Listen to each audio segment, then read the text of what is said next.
پیدا فرماوے، اللہ جھوڑ والی شکل پیدا فرماوے، اللہ توڑ والی شکل سے حفاظت فرماوے۔ اکثر ہمارے گھروں میں جھگڑا ہوتا ہے، اس کی وجہ کیا ہے معلوم ہے؟ موبائل ہوتا ہے کہ نہیں ہوتا؟ بولو جھگڑا۔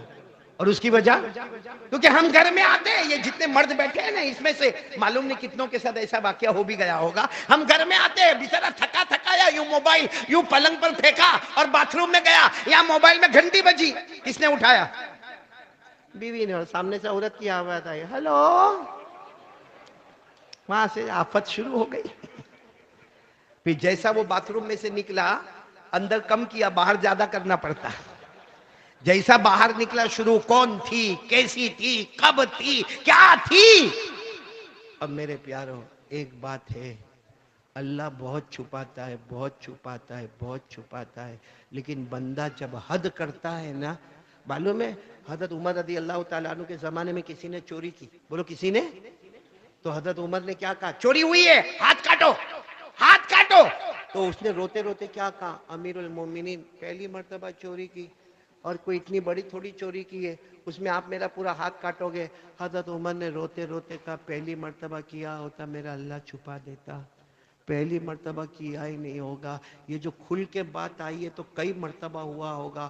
وہ جو تھے نا، انہوں نے زور سے چیخ مار کر کہا عمر بالکل صحیح ہے، آج 40ویں مرتبہ میں نے چوری کی ہے اور میں پکڑا گیا ہوں۔ وہ اللہ بہت کریم ہے میرے پیارو، لیکن یہ موبائل کی جو لعنت ہے، یہ موبائل کا جو پھٹکار ہے، یہ موبائل کا جو شک ہے، یہ موبائل جو تہمت ہے، ہم مرد لوگ اللہ کی قسم کھاتا ہوں بہت غلط موبائل پر کرتے۔ وہ الگ بات ہے کہ سامنے والا چھپاتے جاتا چھپاتے جاتا چھپاتے جاتا، اللہ بھی چھپاتا، اللہ بھی چھپاتا، اللہ بھی چھپاتا، لیکن جس دن وہ کھولے گا ہمیں بچانے والا کوئی نہیں ہوگا۔ اس لیے میں آپ سے وننتی کرتا ہوں، اپیل کرتا ہوں کہ موبائل کا استعمال کرو مگر اللہ کے واسطے صحیح کرو۔ آنکھوں کا غلط استعمال، زبان کا غلط استعمال، ہاتھوں کا غلط استعمال، زنا والی باتیں، چوری والی باتیں، ریاض والی باتیں اور سود والی باتیں، اللہ کے واسطے بچو۔ ایک بات سمجھنا، نکاح جو ہوتا ہے کیا پڑھا جاتا ہے؟ آپ مسجد میں نکاح میں گئے ہوں گے، کیا پڑھا جاتا ہے؟ قرآن پڑھا جاتا ہے نا، پھر امام صاحب قبول کرواتے نا، کتنا پوتر رشتہ ہے، کتنا مقدس رشتہ ہے، قرآن پاک کے اوپر وہ رشتہ ہوتا ہے۔ جب بیوی غلط کام کرتی ہے یا شوہر غلط کام کرتا ہے، وہ رحمت والا رشتہ ہے۔ جہاں اس میں غلط کام آتا ہے وہاں دراڑیں پڑنا شروع ہوتی ہے، اور اتنی دراڑیں پڑتی ہے کہ یہ شوہر جس نے غلط کیا، عورت سے ناجائز تعلق رکھا، اور اس کے بعد اپنی بیوی کو کہتا ہے جا طلاق طلاق طلاق، تو نہیں چاہیے، میرے کو نہیں چاہیے۔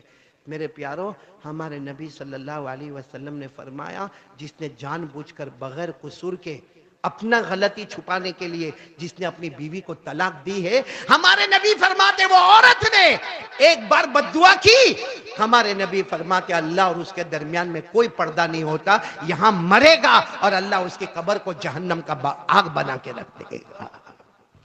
اس لیے میرے پیارو مت کرو، ایسا مت کرو، ایک تو غلطی کرنے کا اور اوپر سے بیوی کو طلاق کی دھمکی دینے کا۔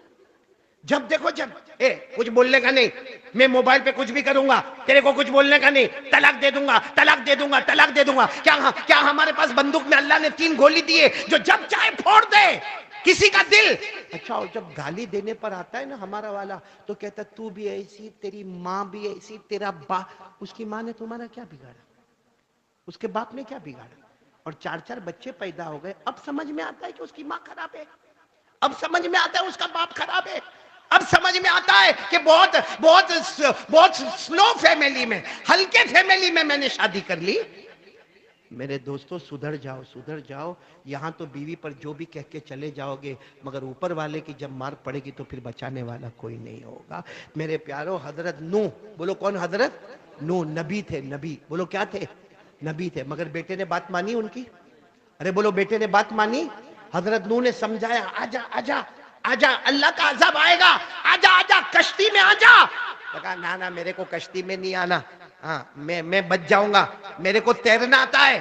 اللہ نے فرمایا جا تیر لے، آج میرے سوا کوئی بچانے والا نہیں ہوگا. اللہ نے ڈبا دیا. اللہ نے فرمایا قال لا عاصم اليوم من امر اللہ الا من رحم وحال بینہما الموج فکان من المغرقین. یہ جتنے بیان کرنے والے، دعوت تبلیغ والے، یہ جتنے خانقاہ والے، یہ جتنے مدرسے والے، یہ ہمارے سامنے مدرسے کا اتنا بڑا عمارت نظر آتی ہے، یہ سب یہی کہتے ہیں موبائل کا غلط استعمال نہیں، موبائل کا غلط استعمال نہیں، موبائل کا غلط استعمال نہیں، لیکن نہیں سدھرو گے اوپر والا جب پکڑ کرے گا. میرے پیارو ایسی ایسی بیماری آتی ہے نا کہ اس کا کوئی علاج پھر نہیں ہوتا ہے.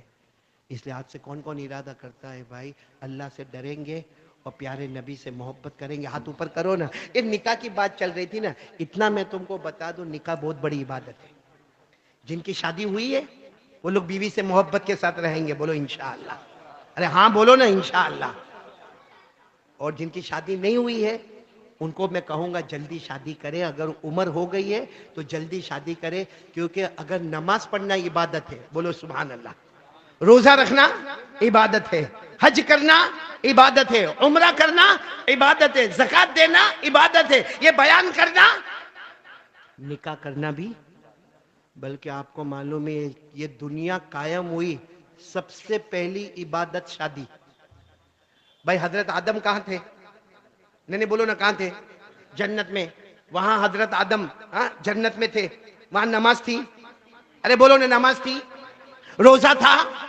اللہ تبارک و تعالیٰ نے پوچھا میرے آدم کوئی چیز کی ضرورت ہے؟ حضرت آدم نے فرمایا میں اکیلا اکیلا ہوں. اللہ نے حضرت آدم کی بائیں پسلی سے ایک عورت کو پیدا کیا. پورا مجمع بولے گا عورت کا نام حضرت حوا علیہ السلام. پھر اللہ نے خود نکاح پڑھائے.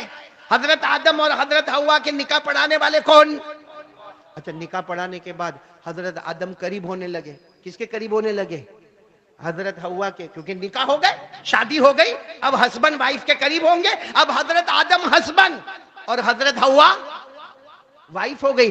اللہ نے فرمایا وَقُلْنَا يَا آدم اسکن انت وزوجک الجنہ. اللہ نے فرمایا آدم تم زوج، تم ہسبینڈ بن گئے، حوا وائف بن گئی. اب جب حضرت آدم حوا کے قریب جانے لگے، اللہ نے فرمایا نہیں نہیں نہیں. تو حضرت آدم نے فرمایا اللہ نکاح تو آپ نے پڑھا ہے، پھر میں قریب کیوں نہیں جاؤں؟ اللہ نے فرمایا مہر دے دو، مہر دے دو. اب حضرت آدم علیہ السلام بڑے ٹینشن میں. کہاں تھے؟ جنت میں. حضرت حوا کہاں تھی؟ جنت میں. مہر میں کیا دے وے؟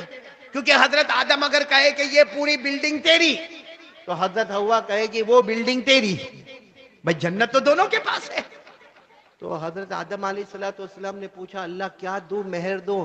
اللہ نے فرمایا آدم جنت میں ہو، میرے آخری نبی آئیں گے، ان کا نام محمد ہوگا، مصطفیٰ ہوگا، مجتبی ہوگا، مرتضی ہوگا.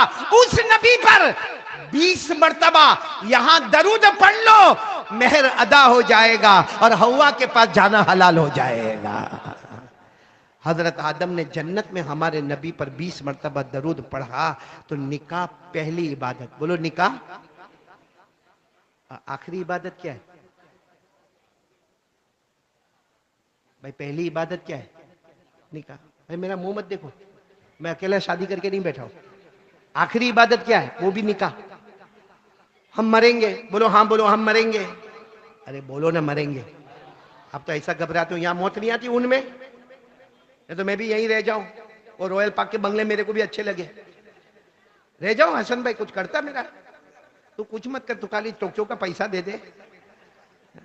بڑا کنجوس ہے بھائی، کیسا کنجوس پیدا ہوا بھائی یہ حسن چاچا اسکول والا. حالانکہ میرے 25 سال کے دونوں دوست تھے، 25 سال پرانے دوست تھے، مگر کیا بولو، چلو آگے نہیں بولتا، کچھ بھی نہیں بولتا.